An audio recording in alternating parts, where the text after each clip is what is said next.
જય શ્રી કૃષ્ણ મિત્રો, આ વિડીયોમાં સાંભળશું શ્રાવણ માસની પિઠોરી અમાવસ્યા કે જેને કુશગ્રહિણી અમાવસ્યા કહે છે, તેની પૂજન વિધિ, મહાત્મ્ય અને આ દિવસે કરવાના ઉપાયો સાંભળશું। આ દિવસે કુશ નામનું ખાસ એકત્રિત કરી આખું વર્ષ પૂજા પાઠ માટે લેવામાં આવે છે। કુશગ્રહિણી અમાસના દિવસે કુશ એકઠું કરાય છે। આ કુશ એટલે કે ડાભ, તેનો ઉપયોગ પૂજામાં થાય છે। તેનું આસન બનાવી આસન પર બેસી પૂજા પાઠ, મંત્ર જપ વગેરે કરવામાં જો આવે તો એ સિદ્ધ થઈ જાય છે। કહેવાય છે કે આપણે જ્યારે પૂજા પાઠ, મંત્ર જપ કરીએ છીએ ત્યારે આપણી અંદર એક આધ્યાત્મિક ઉર્જા એકત્રિત થાય છે। તે ઉર્જાનો સંચાર શરીરમાં રહે એ માટે હંમેશા આસન પર બેસીને જ પૂજા કરવી જોઈએ। તેમાંય જો કુશના આસન પર બેસી પૂજા પાઠ કે મંત્ર જપ કરવામાં આવે તો પૂજાનું ફળ શીઘ્ર પ્રાપ્ત થાય છે। કરેલ મંત્ર જપ સિદ્ધ થઈ જાય છે। કહેવાય છે કે જ્યારે સીતા માતા ધરતીમાં સમાયા ત્યારે ભગવાન શ્રી રામે તેને રોકવા માટે તેમને પકડ્યા, પરંતુ તે ધરતીમાં સમાઈ ગયા અને સીતા માતાના વાળ ભગવાન શ્રી રામના હાથમાં રહી ગયા। જે વાળ ધરતીની ઉપર રહી ગયા તે ડાભ સ્વરૂપે ઉત્પન્ન થયા। ડાભને ખૂબ જ પવિત્ર માનવામાં આવે છે।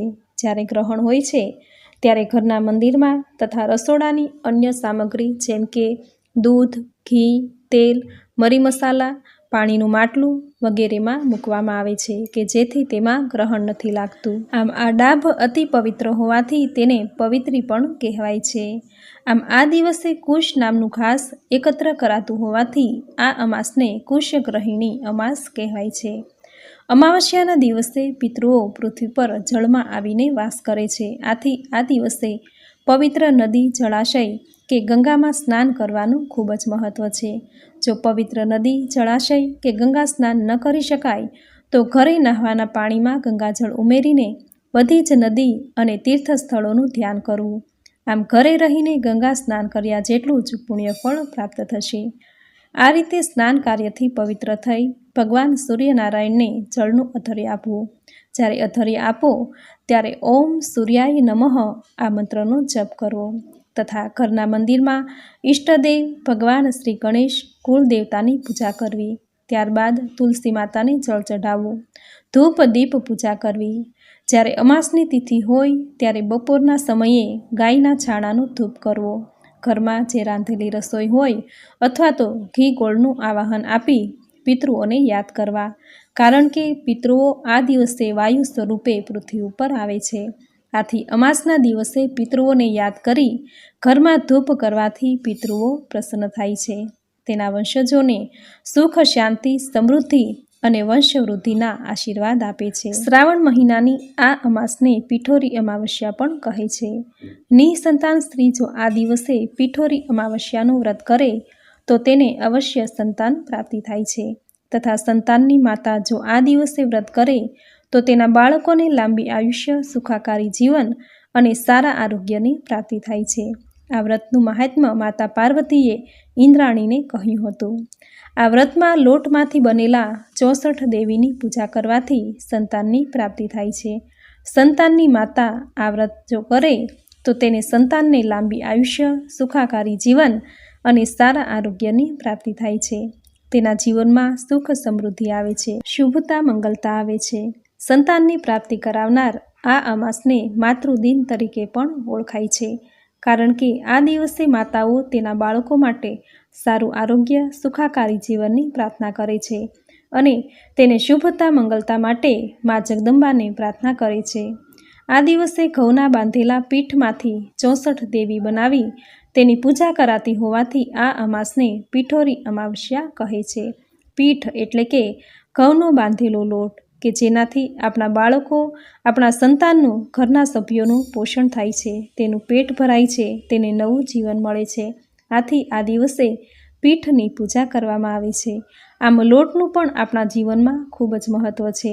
આથી જ આ દિવસે લોટમાંથી બનેલા 64 દેવીની મૂર્તિ બનાવી તેને ચણાની દાળ, મગની દાળ, મસૂરની દાળ વગેરે અન્ય કઠોળથી શણગારાય છે અને તેની પૂજા કરાય છે અને નૈવેદ્યમાં સેવૈયા ખીર, પૂરણપોળી, સાકર વગેરે ધરી પોતાના બાળકોની લાંબી ઉંમર, સુખાકારી જીવન, સારું આરોગ્ય પ્રાપ્ત થાય એ માટે મા જગદંબાને પ્રાર્થના કરાય છે. આથી જ આ અમાવસ્યાને પિઠોરી અમાવસ્યા કહે છે. આ દિવસે સપ્ત માતૃકાની પણ પૂજા કરાય છે, જે શિવ અને શક્તિ દ્વારા ઉત્પન્ન થઈ છે. આ સપ્ત માતૃકા એટલે બ્રહ્માણી, વૈષ્ણવી, મહેશ્વરી, ચંડી, ઇન્દ્રાણી, ચામુંડી અને પાર્વતી કહેવાય છે. આ પિઠોરી અમાવસ્યાનું વ્રત પૂજન કરવાથી બાળકો સ્વસ્થ, લાંબી આયુષ્યવાળા, બુદ્ધિશાળી અને બહાદુર બને છે. સપ્ત માતૃકાની પૂજા કરતા સમયે દેવીને રક્ષાસૂત્ર ચરણોમાં અર્પણ કરીને દુર્ગા ચાલીસાનો પાઠ કરવામાં આવે છે અને ત્યાર પછી આ રક્ષાસૂત્ર બાળકોના કાંડે બાંધવામાં આવે છે. આમ કરવાથી બાળકોની રક્ષા 64 જોગણીઓ કરે છે. ભવિષ્ય પુરાણમાં કથા છે કે એક સ્ત્રીને મરેલા પુત્રો જન્મતા હતા. આથી તેણે ખૂબ તપ કર્યું અને તેના તપના પ્રભાવથી મા જોગણી પ્રસન્ન થયા. તેને વરદાન માંગવા કહ્યું. ત્યારે એ સ્ત્રીએ માતાને કહ્યું કે મા, મારે મૃત પુત્ર જન્મે છે. આથી મારા બાળકોને લાંબી આયુષ્ય, નિરોગી જીવન અને સુખાકારી બાળકોની હું માતા બનું તેવું મને વરદાન આપો. ત્યારે 64 જોગણીઓ પ્રસન્ન થઈ અને કહ્યું કે શ્રાવણ માસની અમાવસ્યાના દિવસે મારું વ્રત કરજે, તને અવશ્ય જીવંત પુત્રો પ્રાપ્ત થશે. આથી એ સ્ત્રીએ શ્રાવણ માસની અમાવસ્યા આવતા પિઠોરી વ્રત કર્યું અને તે જીવંત પુત્રોની માતા બની. આ જીવંત પુત્રનો અર્થ એટલે માત્ર જીવતા પુત્ર જ નહીં, પરંતુ તેના પુત્રો ગુણવાન, સંસ્કારી, બહાદુર, કુળને ઉજાળનાર પુત્ર પ્રાપ્ત થાય છે. આવા પુત્રની માતાનું મસ્તક આ જગતમાં ગર્વથી ઊંચું રહે છે. આથી જ ગર્ભિણી સ્ત્રીને કહેવામાં આવે છે કે જનની જણતો શૂરવીર દાતા કે ભક્ત, નહીતર રહેજે વાંજણી, મત ગુમાવીશ તારા નૂરને. આમ 100 મૂર્ખ પુત્રો કરતાં એક બહાદુર અને ગુણવાન પુત્ર સૌથી શ્રેષ્ઠ છે. આમ સંતાનની પ્રાપ્તિ માટે, ગુણવાન અને બહાદુર પુત્રની પ્રાપ્તિ માટે આજના દિવસે પિઠોરી વ્રત કરવામાં આવે છે. પિઠોરી અમાવસ્યાના દિવસે જો સ્ત્રી તાજો દર્ભ લાવીને 64 જોગણીની પૂજા કરે તો તેને અવશ્ય ગુણવાન, સંસ્કારી અને બહાદુર, બુદ્ધિશાળી સંતાનની માતા બનવાનું સૌભાગ્ય પ્રાપ્ત થાય છે.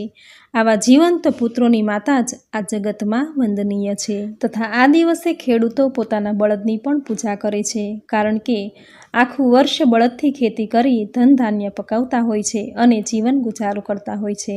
આથી બળદને ભગવાન માનીને તેની પૂજા અર્ચના આ દિવસે કરે છે. આ દિવસે ખેડૂતો પોતાના બળદ, ગાય અને વાછરડાને નદીએ લઈ જઈ નવડાવી પછી રંગથી રંગે છે અને નવી નથ અને નવો મુગટ પહેરાવી શણગારે છે અને હનુમાન દાદાના મંદિરે લઈ જઈ તેની પૂજા કરે છે. આ રીતે પૂજા કરી લીલો ઘાસચારો, ઘરની બનાવેલી રોટલી અને ગોળ ખવડાવે છે. આ ઉત્સવ આદિવાસી લોકો શ્રાવણ માસના છેલ્લા દિવસે આ અમાવસ્યાના દિવસે કરે છે, જેને પિઠોરી અમાવસ્યા કે પછી ચૌરી અમાસ પણ કહે છે. તથા શ્રાવણ મહિનાની 14થી આરાવારાની શરૂઆત થાય છે. આરાવારા એટલે કે 3 દિવસ પિતૃઓને પીપળે પાણી રેડાય છે. કહેવાય છે કે આ 3 દિવસ પિતૃલોકમાં સમયગાળો બદલાઈ ગયો હોય છે, આથી તેને જળની જરૂર હોય છે. અને પિતૃયોનિના દેવો બીજાનું અન્ન કે જળ સ્વીકારતા નથી. તે માત્ર પોતાના સંતાનનું, પોતાના વંશજોનું જ અન્ન અને જળ સ્વીકારે છે. આથી આ 3 દિવસોમાં પીપળે પાણી રેડીને તેના પિતૃઓને તૃપ્ત કરવામાં આવે છે અને ભાદરવાના શ્રાદ્ધ પક્ષમાં બ્રાહ્મણો અને બેન, દીકરી, ભાણેજ સહિત પરિવાર ભોજન કરવામાં આવે છે, જે અન્ન પરોક્ષપણે પિતૃઓને મળે છે. આથી વિશેષ કરીને આ 3 દિવસોમાં તો પીપળે પાણી રેડવું જોઈએ. જો પીપળે પાણી ન રેડી શકાય તો તુલસી ક્યારે પણ પાણી રેડી શકાય છે. આમ કરવાથી પિતૃદોષ શમન થશે અને પિતૃઓના આશીર્વાદ પ્રાપ્ત થશે. જે પરિવારમાં આ દિવસોમાં પાણી રેડીને પિતૃ તર્પણ નથી કરતા તેના પિતૃઓ નિરાશ થઈને પાછા ફરે છે. આથી પિતૃઓના મહાઋણમાંથી મુક્ત થવા માટે આ 3 દિવસ પીપળે પાણી જરૂર રેડવું જોઈએ. તો મિત્રો, આ હતું શ્રાવણ અમાવસ્યાનું મહાત્મ્ય, પિઠોરી અમાવસ્યાનું કે પછી કુશગ્રહિણી અમાવસ્યાનું મહાત્મ્ય, તેની પૂજન વિધિ, આ દિવસે કયા કાર્યો કરવા, કયા કાર્યો ન કરવા તથા આ દિવસે કરવાના ઉપાયો, જે તમે પૂરી શ્રદ્ધાથી અંત સુધી સાંભળ્યા. જે સાંભળવા તમને જરૂર ગમ્યા હશે તો વિડીયોને લાઇક કરી કોમેન્ટમાં જય શ્રી હરિવિષ્ણુ, જય ભોળેનાથ, જય પિતૃદેવ જરૂર લખજો. ચેનલ પર જો નવા છો તો ચેનલ સબસ્ક્રાઈબ કરી બાજુમાં બેલ આઇકન પ્રેસ કરી દેજો, જેથી આપણા આવતા દરેક નવા વિડીયોની નોટિફિકેશન તમને મળતી રહે। તો ફરી મળીશું આવી જ નવી ધાર્મિક માહિતી, નવી ધાર્મિક કથા સાથે। ત્યાં સુધી આપ સૌને મારા જય શ્રી કૃષ્ણ।